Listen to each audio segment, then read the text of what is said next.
Olá, pessoal, boa noite a todos. Estamos dando início aqui a mais um encontro semanal na nossa disciplina de gerenciamento de rotinas administrativas, onde hoje nós vamos dar sequência ao que nós estávamos trabalhando semana passada, que era a questão, né, do gerenciamento, arquivamento de documentos, tá? Então, tem uma apostila que eu vou mandar para vocês aí, eu vou colocar lá nos materiais de aula, tá? Uma apostila já foi colocada semana passada, mas tem uma outra um pouco mais completa aí, que tem alguns pontos, né, de arquivamento, aqueles arquivamentos antigos, né, aqueles fichários, aquelas gavetas de arquivamento, né, que já ficaram obsoletas. Aí tem empresa que ainda usa isso, né? Ainda, a escola principalmente, ainda a gente tem, nas escolas estaduais, pelo menos a gente tem, né, os arquivos lá, dessas modelos antigos ainda, mas nós sabemos que hoje grande parte das empresas utilizam arquivos digitais, né? Que é o GED, né? Gerenciamento Eletrônico de Documentos. Então, nós vamos dar uma abordada um pouco mais aí nesse processo e ver aí, né, quais são aí os principais modelos, né, modernos aí, podemos dizer assim, né, no século XXI, na era da tecnologia, na era da informação, a questão do arquivamento, né? Quais são as principais fontes, né, utilizadas pelas empresas na questão do arquivamento de documentos, tá? Então eu vou fechar aqui a minha tela, ok?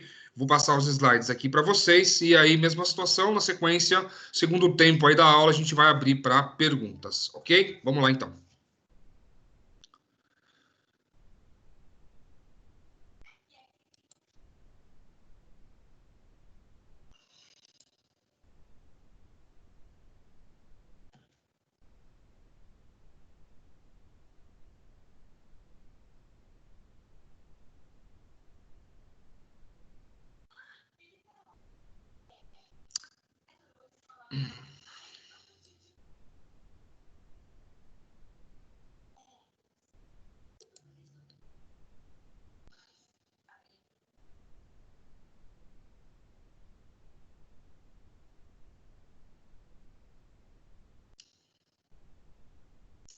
Bom, nós paramos aqui, né? Nós terminamos a aula passada nesse slide, né? Onde nós víamos, né?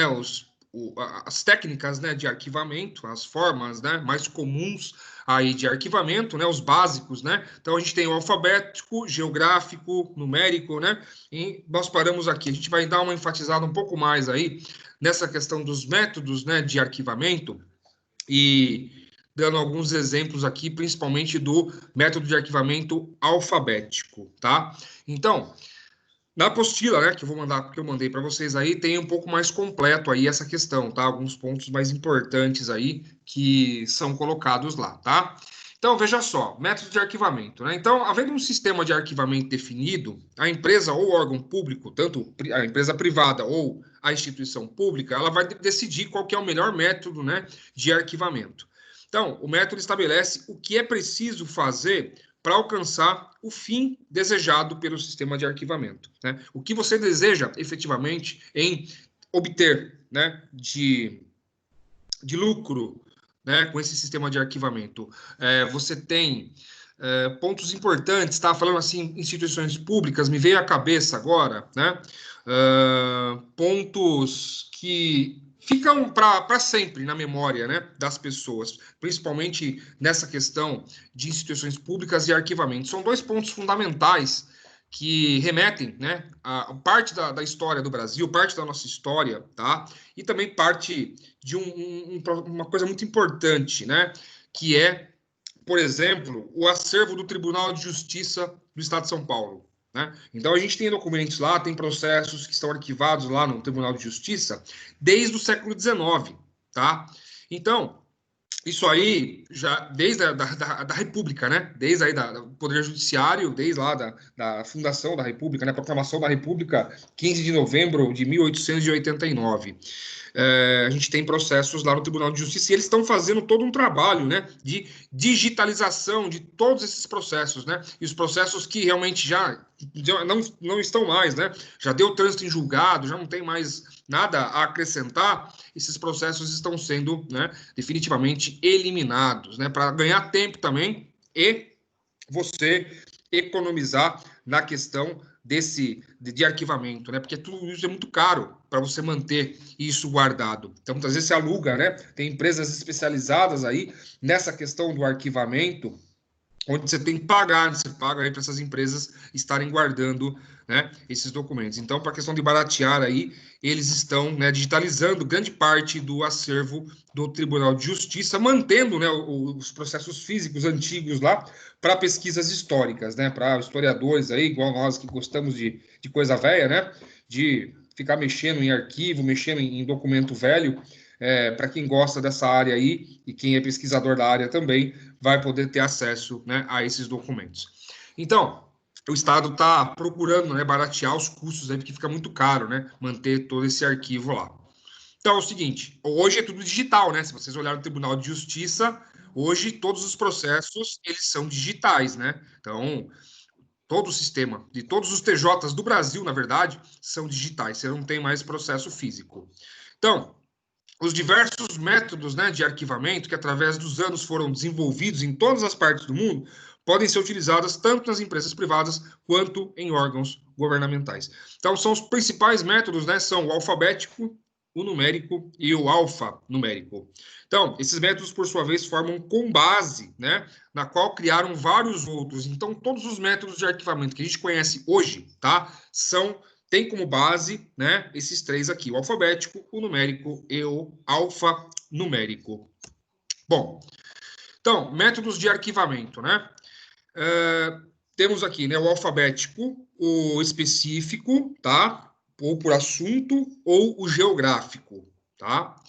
O mnemônico, tá? Que é relativo à memória, tá? Mnêmico, tá? Que é que nós estamos falando da história, né? Às vezes os arquivos que são remetidos aí, né? A memória, até citei a semana passada, né? O exemplo lá dos arquivos do Papa Pio XII, lá do Vaticano, que o Papa Francisco agora autorizou abrir o arquivo, né? Do Papa lá, o Papa da Segunda Guerra Mundial, né? O Papa que colaborou com os nazistas, para ver, né, qual que é o segredo que existia nisso daí. Então, foi aberto, né, o arquivo para que historiadores tivessem acesso aí a esse documento. Então, aí, relativo à memória, tá? Mais aí a parte histórica, né, desses documentos.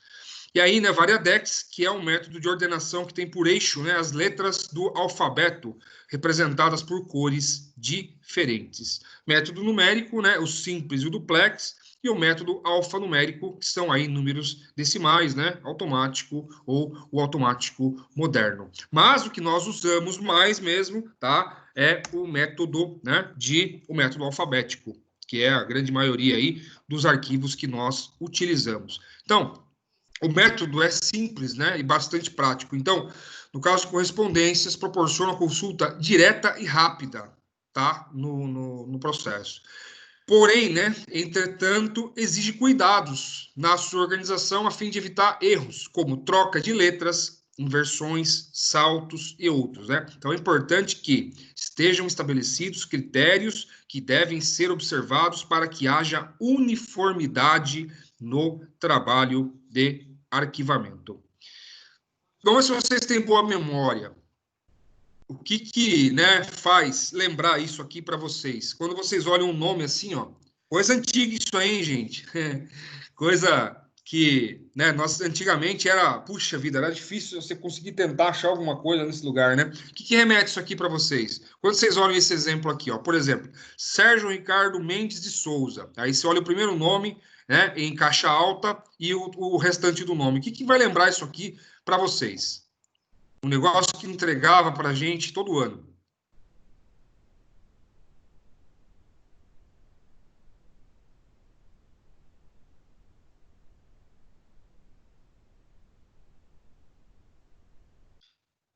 Aquele documento grande da EPIL, acho que vocês lembram disso. A lista telefônica, gente. Lembra da lista telefônica? A lista telefônica era dessa forma aqui, né? Você tinha lá o primeiro nome, né? Em caixa alta e o restante do nome, né? Era como que era arquivado aí de forma, né? Por ordem alfabética, era, né? A forma como você procurava, né? Como que você listava, né? Os telefones na antiga lista telefônica, né? Então, o primeiro nome vem na frente. Regra B. Quando os nomes são preenchidos, né, de título honorífico, né, ou patente militar, por exemplo, né, o pronome de tratamento, esses antes, né, devem ser considerados para efeito de arquivamento, sendo colocado no final da notação entre parênteses, né? Então, muitas vezes documentos militares, né, documentos aí das Forças Armadas, tá, tem essa conotação aí que eu estou apresentando para vocês, né? Por exemplo, Coronel Silas de Alencar, né? Então, você tem lá o nome de guerra, né, usado nas Forças Armadas, né? Alencar, o Coronel Alencar, né? É usado sempre o último nome, né? O sobrenome e depois o nome, né? Então, Coronel Alencar Silas de, tá?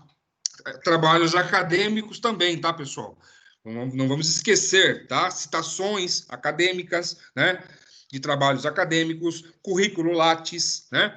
Então, é dessa forma também aqui que é listado, tá? É sempre o sobrenome em caixa alta, depois vem, né, o nome.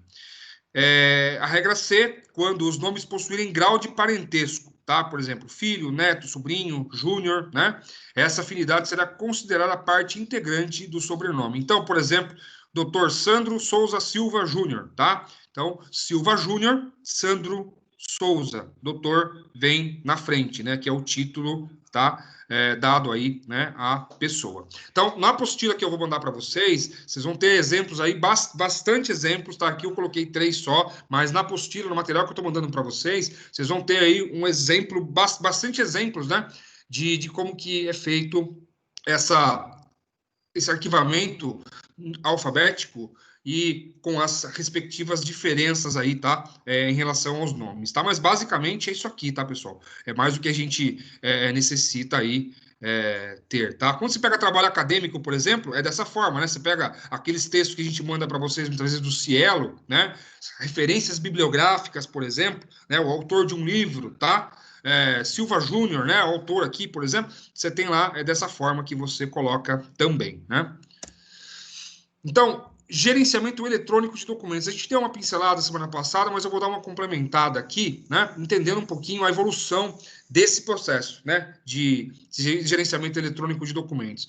Então, lá atrás, né? O chamado GED é um sistema de gerenciamento eletrônico. Eles não são simplesmente sistemas de gerenciamento de arquivos. Ele é muito mais que isso. Por quê? Porque ele implementa categorização de documentos, tabelas de temporalidade, né? Ações de disposição, controlando os níveis de segurança. Cada documento, ele necessita ter um nível de segurança, né? Aquela coisa, lembra nós falamos, né? Ultra secreto, secreto, né? Aqueles que têm aí um nível, né, de transparência, né? Que ele pode ser ou não pode ser, né, divulgado, dependendo aí do grau. Então, é vital, né, para a manutenção das bases de informação e conhecimento das empresas. Então, a evolução do GED pressupõe um conjunto de tecnologias que permite o gerenciamento de documentos de forma digital. Então, os documentos podem ser, antigamente, era um tal de microfilmagem, né?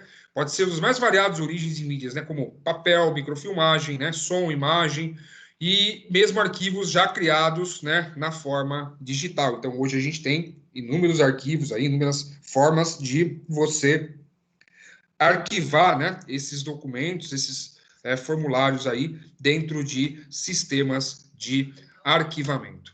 Então, algumas tecnologias, né, do GED, você tem, né, o DI, que é o documento imagem, né, o DM, Document Management, né, que é gerenciamento de documentos, Workflow, Code ERM, né, Forms Processing, e o RIM, né, Records and Information Management, né, que é registro, né, de informações, gerenciamento de registro de informações. Então, essas tecnologias foram sendo agregadas, né, ao GED, na medida em que, com o passar do tempo, surgiu nas empresas uma necessidade mais completa para o gerenciamento de documentos. Então, cada sistema desse foi ficando obsoleto, as novas tecnologias foram aí tomando conta do que a gente entende por gerenciamento de documentos, então aí houve-se, né, a necessidade de uma modernização nesse processo. Então, tecnologias, né, do GED, a primeira, né, tecnologia que antecedeu, tá, no gerenciamento aí de documentos foi a que a gente chama de microfilmagem, né, e ainda hoje ela é utilizada, né, por diversas empresas. Ainda tem empresa que tem esse recurso ainda. Então, lá atrás, ele surgiu, né, como basicamente a questão da digitalização de documentos de origem em papel, tá? Gerando imagens digitais dos documentos. Hoje a gente tem, né, gerenciamento de documentos aí, que todos os documentos eles são digitalizados, né? O scanner coloca lá, você digitaliza o documento. Então, essa mesma tecnologia também possibilita, né, a digitalização de documentos de origem microfilme, juntamente para converter os documentos gerenciados pela tecnologia anterior.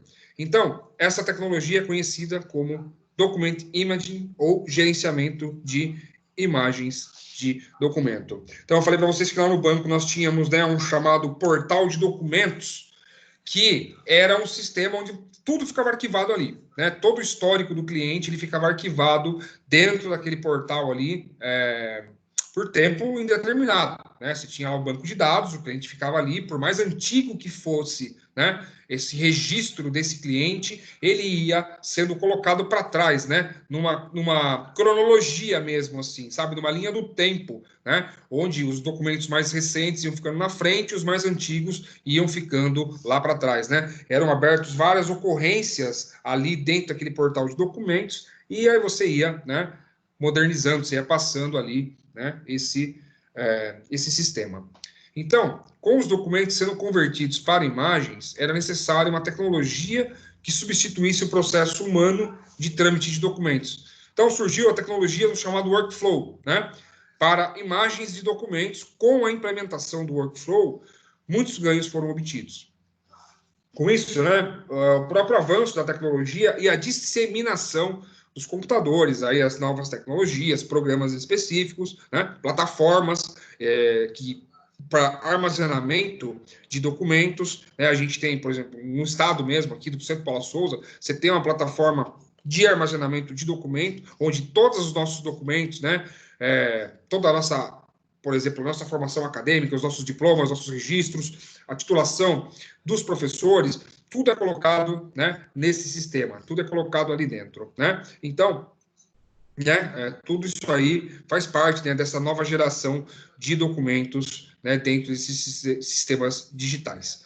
Então, a quantidade digitais de documentos, né, era muito grande, você tinha uma quantidade muito grande, né, de documentos para estar digitalizando. Então, exigindo ferramentas, né, para controle de localização, atualização, versões, né, mesmo de temporalidade de guarda desses documentos. Os softwares, né, os sistemas tinham que ser extremamente eficientes para poder, né, suportar toda essa carga, né, porque os documentos são pesados, por mais que você coloque ele em PDF ali dentro, muitas vezes, né, ele é um sistema pesado, que acaba tendo aí que ter uma capacidade, né, de processamento muito grande.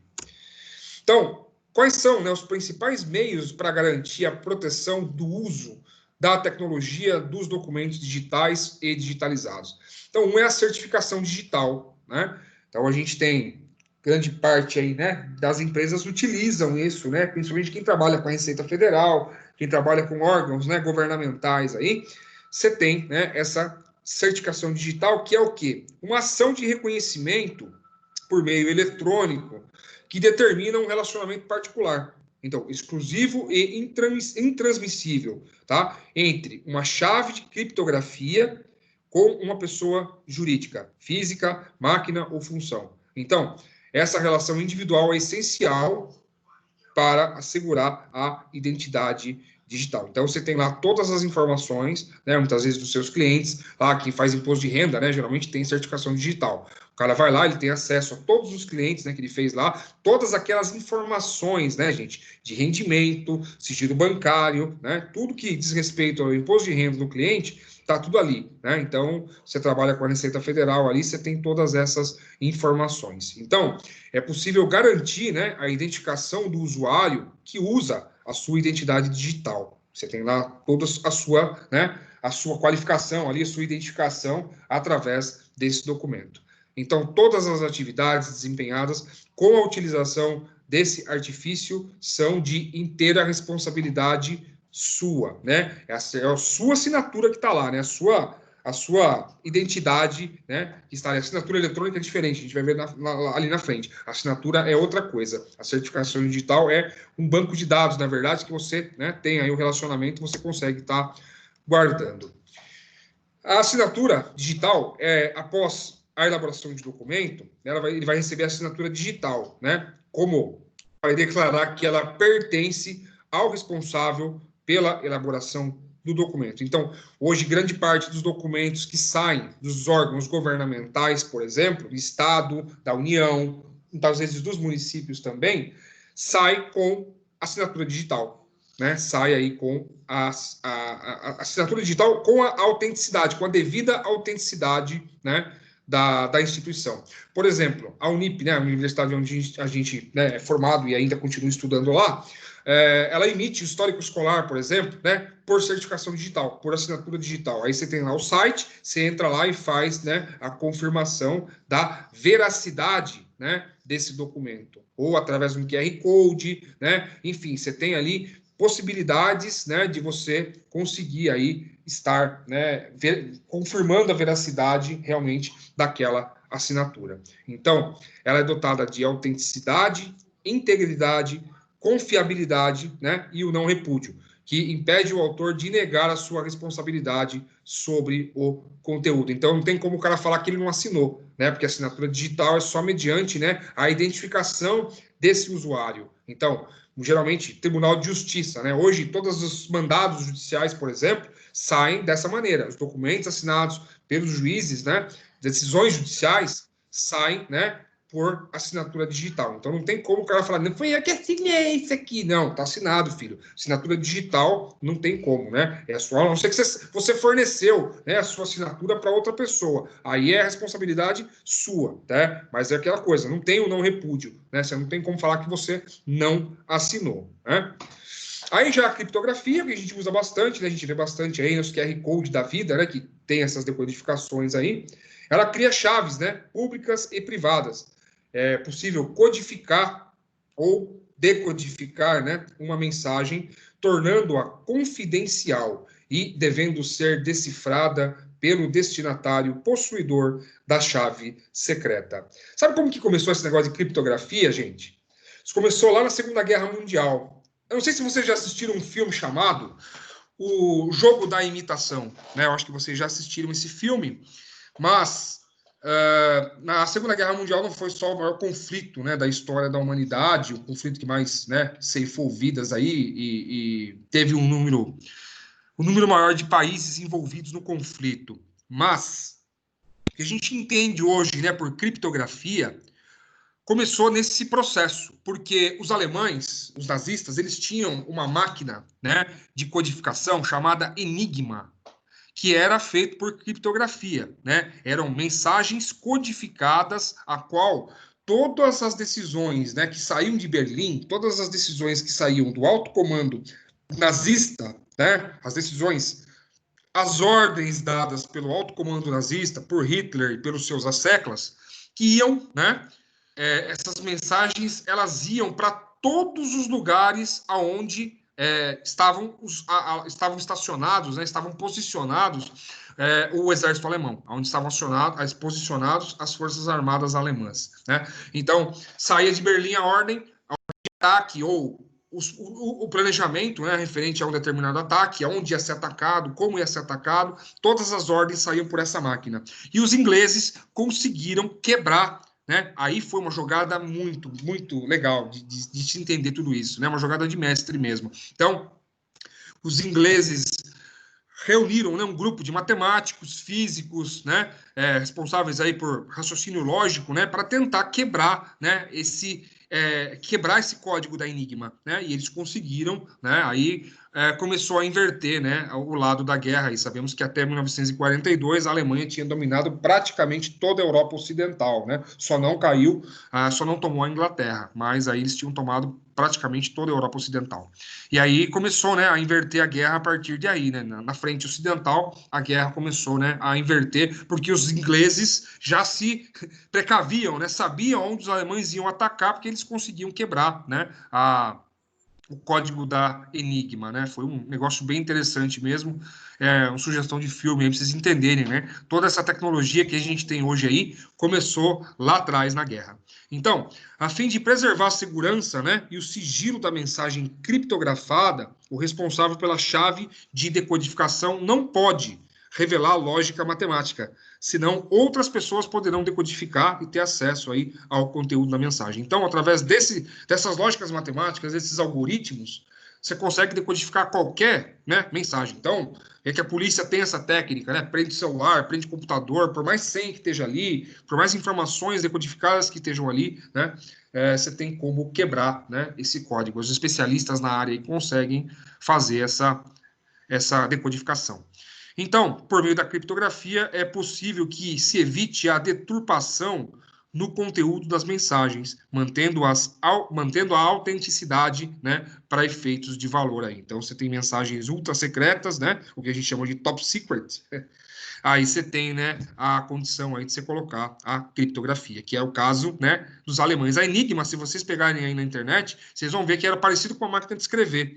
E ela realmente tinha uma linguagem, né, ali de como se fosse uma linguagem de programação, na verdade, né? Era uma linguagem criptografada mesmo, com códigos, né, lógicos ali que essa mensagem era passada lá para os alemães. Então aí foi quebrado, né, esse código e os ingleses descobriram aí o plano secreto aí dos alemães.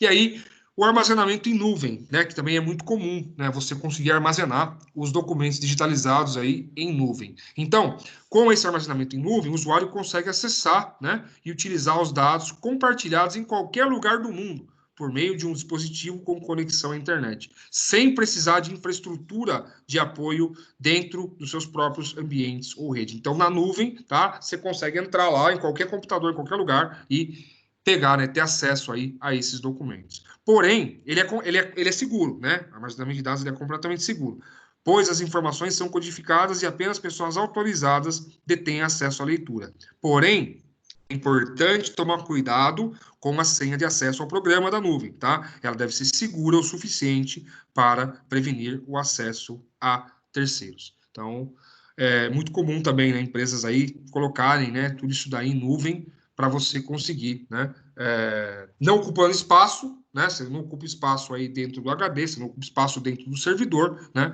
e você armazena esse documento também de forma segura. Então, encerra-se o primeiro tempo, né? Só que aqui a gente, né, diferentemente do futebol, a gente não vai tomar uma aguinha, né? A gente vai seguindo aqui para o segundo tempo. Agora, abrindo aqui para perguntas, né? Não vamos descer para o vestiário, tomar, né, as instruções aí do treinador. Nós vamos seguir aí para a pergunta.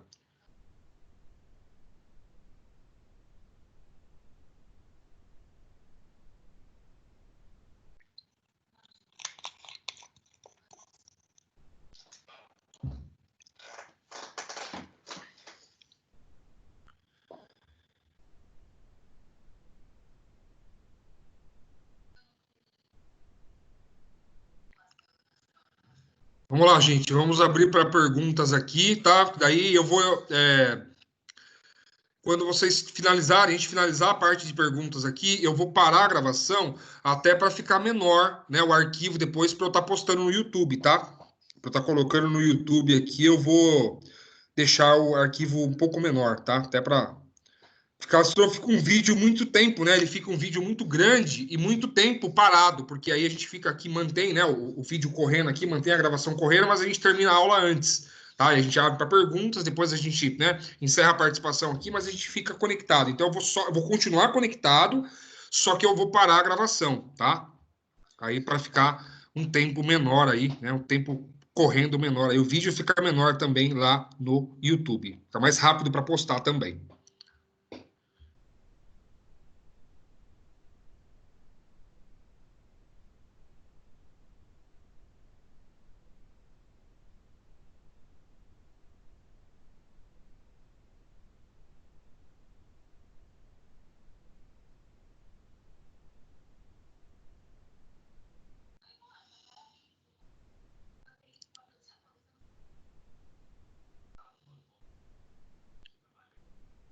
Não temos nenhuma pergunta, gente, nenhuma dúvida.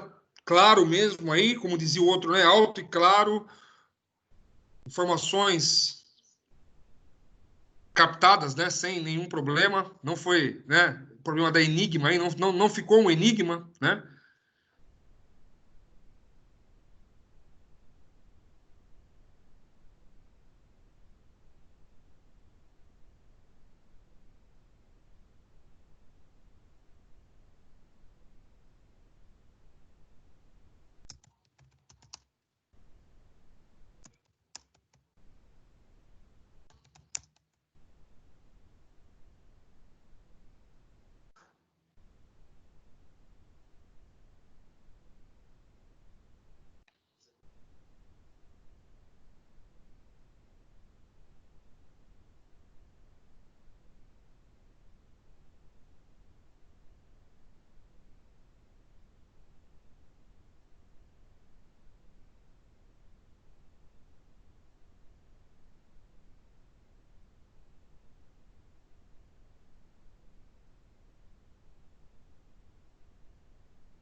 Coloquei para vocês um videozinho rapidinho aí, como é que funciona, né? Como é que funcionava a máquina de codificar Enigma, né? Vocês vão ver que aí, graças, né, a uma instalação de cabeamento, né, por baixo do oceano aí, olha que o homem consegue fazer, né, gente? Colocando um cabeamento no oceano aí, atravessando, né, o Oceano Atlântico aí, vindo da Europa até as Américas, né? Um cabo subterrâneo aí, colocado embaixo do Oceano Atlântico. Muito interessante que tudo isso foi possível, né? Depois a criação do Telex, né? A criação de possibilidades de você colocar mensagens, né? Mandar mensagens aí para outros continentes aí com antigamente, né? Que a gente tinha de possibilidade, né, de máquinas, os protótipos, né, do que a gente tem hoje nessa toda essa tecnologia que nós usamos, nós utilizamos aqui de internet, né, de mensagens, tudo isso aí que nós temos hoje aqui em nossas mãos foi fruto, né, disso aí que vocês vão ver, né, nesse vídeo aí que eu passei para vocês. Um vídeo bem interessante, curtinho, 10 minutos, mas muito legal. Pessoal, finalizando aqui, temos mais alguma coisa que vocês queiram pontuar? Eu vou, então, se caso não tenha dúvida, tiver tudo em ordem, eu vou encerrar aqui a gravação nesse momento e vou postar aí a atividade para vocês, tá? Será atividade referente a essa POAD, tá? Para entrega na semana que vem, aí na entrega até sexta-feira da semana que vem. Eu vou mandar o material aí para vocês também. O material, o trabalho vai ser basicamente, né? O que está aí no material que eu mandei para vocês, tá? Já está aí o material, então é tudo muito simples, tá bom?